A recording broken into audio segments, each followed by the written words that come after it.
No vídeo de hoje. De súbito, próximo ao horizonte, percebeu que algo se movia. Eram duas asas gigantescas que se aproximavam. Episódio 11. O enigma do sonho. Curiosamente, para alguns o tempo passa vagaroso, enquanto que para outros passa rapidamente. Hairon se incluía entre estes últimos. Por isso, os 12 anos que se seguiram passaram como o vento, imperceptíveis. Não que nada neles tivesse ocorrido. Foram anos cheios de transformações. Zairon implementou grandes reformas em seus domínios. Libertou os escravos e criou novos focos de colonização nas planícies do sul. Sua região era próspera. Sua riqueza cada vez maior era fonte de admiração e de inveja por todo o grande império, e além.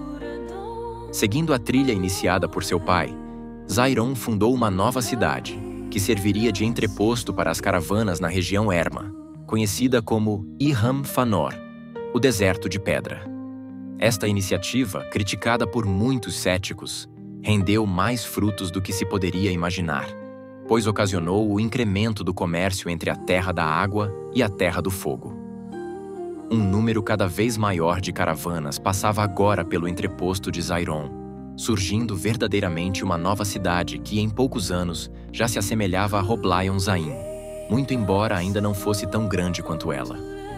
Muitos alguianos, entre eles o cocheiro Jonorat, retornaram a Algar e começaram o lento processo de reconstrução da cidade.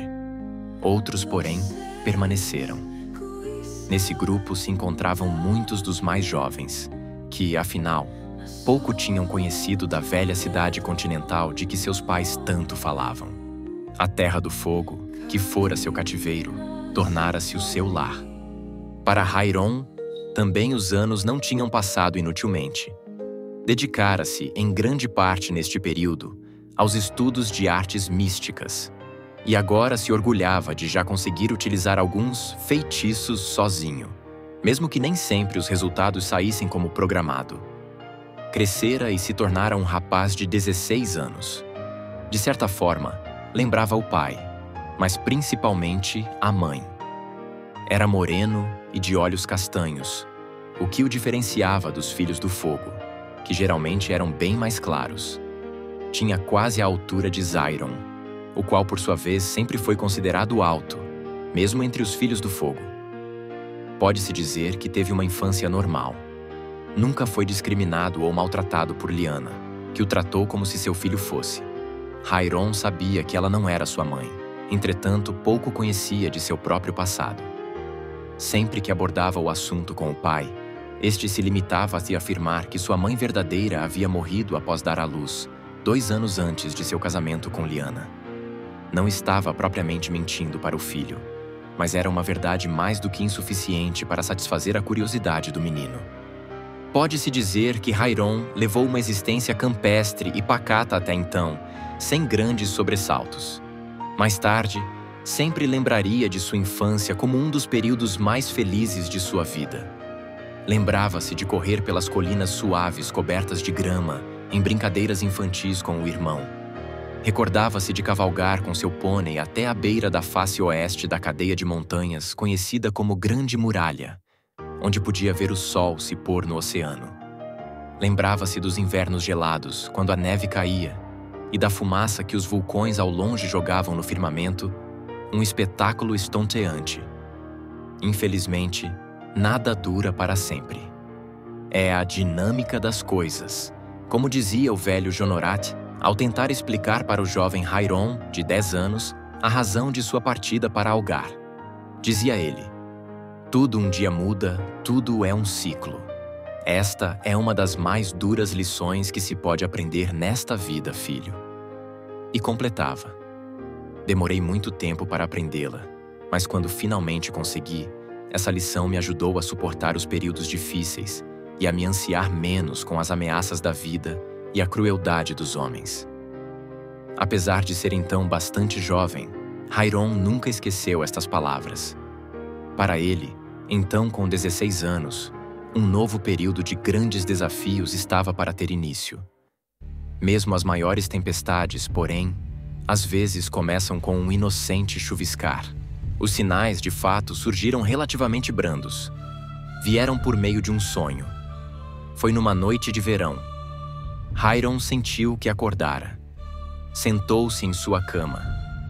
Estava frio como no inverno, o que era muito curioso, porque nunca, pelo que se lembrava, fizera frio de Talaia de Israel. Levantou-se. Algo parecia diferente. A porta de seu quarto estava entreaberta. Saiu para verificar o que havia ocorrido. Gritou pelo irmão. Nenhuma resposta. O corredor estava sombrio. Correu aos aposentos dos seus pais. Estavam vazios. Correu ao quarto do irmão. Também ninguém lá se encontrava. Começou a ficar ansioso. Onde poderiam estar?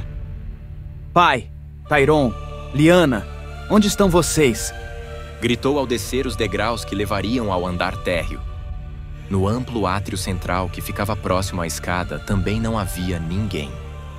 À sua frente estava-se a passagem que levava ao lado de fora. Percebeu que também estava entreaberta. Através dela podia-se vislumbrar o céu, que parecia estar levemente avermelhado como se o sol estivesse nascendo. Correu em direção à porta. Ao sair, fitou o firmamento, percebendo que o vermelho não estava apenas no horizonte. O céu inteiro estava tomado daquele rubro pálido e não havia sol. À sua frente também tudo parecia mudado. A relva que cobria os campos havia morrido e a rocha nua se estendia até onde se conseguia enxergar.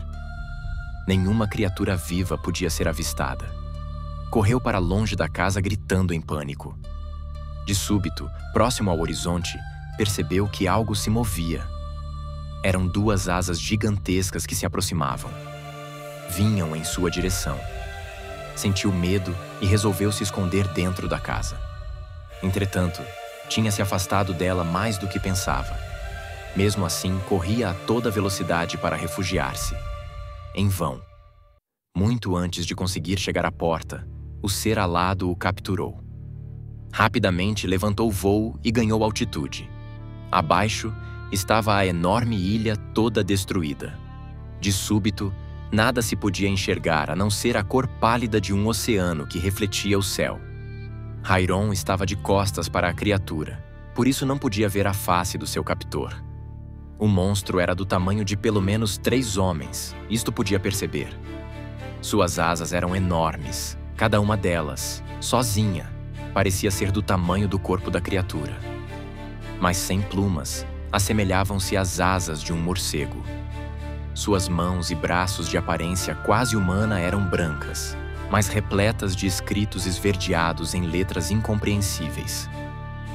Quando olhou novamente para o chão, percebeu que não estavam mais sobre o oceano. A altitude diminuíra, e outras terras igualmente devastadas se estendiam ao infinito.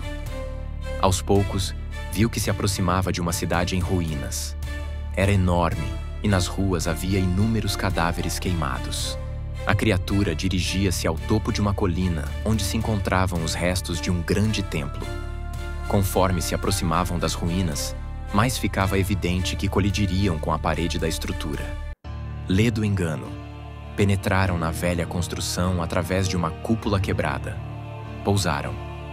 Antes de soltar Hiram, a presença que tinha uma voz grave, gritou com as asas abertas.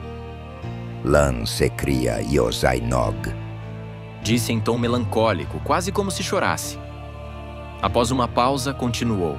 Lan, Natsar Tim, Algerot, Laibianzar.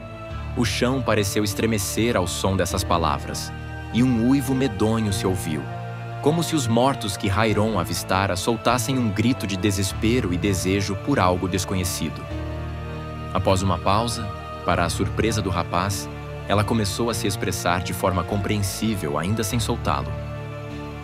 Vá até aquela porta e não olhe para trás. Eu o advirto, não olhe para a minha face, a não ser que já conheça a razão de minha vinda e o meu nome. Do contrário, não compreenderá o que vai ver. Hiram queria olhar para trás, mas teve medo. Seguiu em direção ao portal. Ao entrar, teve uma visão de 19 objetos, que no momento não conseguiu distinguir bem. Agonizado com a insólita situação, o rapaz resolveu enfrentar a medonha figura. Por que me trouxe aqui? Que lugar é este?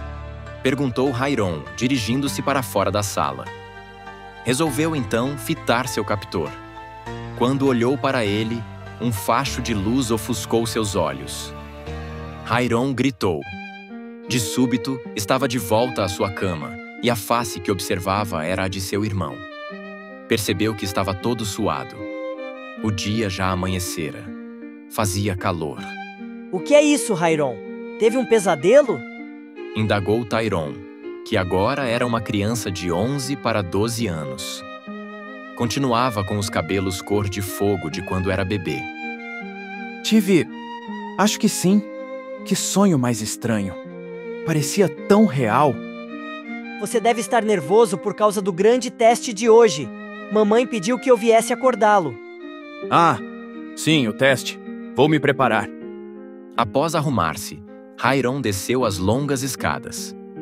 Para o seu alívio, o sonho não era real e tudo estava como sempre esteve. Às portas da sala de jantar, porém, encontravam-se 2 sentinelas, o que só acontecia em ocasiões especiais, como quando a família recebia convidados ilustres. Também se podia ver o entra e sai dos empregados, vestidos com seus trajes de serviço mais formais. Hairon estranhou toda aquela pompa para receber o seu examinador, que chegara na noite anterior. Ponderou, porém, que realmente fora uma grande gentileza da academia permitir que fosse avaliado em casa, e assim não tivesse de fazer a longa viagem até as Montanhas do Vento. Quando chegou à sala, nada o havia preparado para o choque que tomou. Ficou paralisado e boquiaberto ao ver na mesa a figura de Dion Silai, o senhor da Terra do Vento e da Academia. Seria ele seu examinador? Hairon conhecia sua fisionomia porque uma vez, quando tinha 8 anos, o vira na cidade da Caravana do Norte, exatamente na inauguração do prédio do posto de comércio. Também o conhecia por gravuras encontradas nos livros das artes místicas. O velho mago já passava dos 70 anos, mas mantinha sua lucidez e vitalidade. Aliás, sempre foi comum entre os magos o poder de alongar a própria vida. Tinha longas barbas brancas e usava uma túnica negra, do estilo reservado aos magos da Terra do Vento.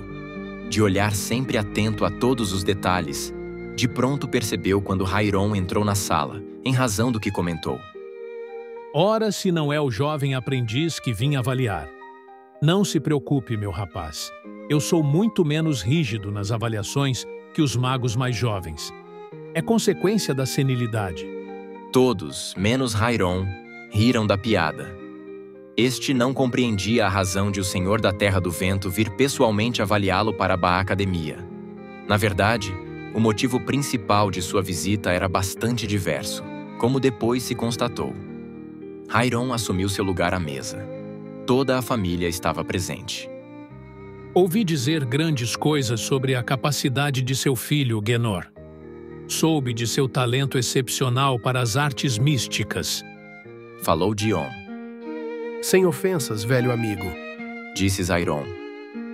mas eu nunca sonhei que meu filho se tornasse um mago. Simplesmente não consegui dissuadi-lo da ideia. Ele tem verdadeira fixação pela coisa. Isso é verdade. Completou Liana. E é muito talentoso também. O que me diz Hairon? Você é tão talentoso quanto seus pais afirmam?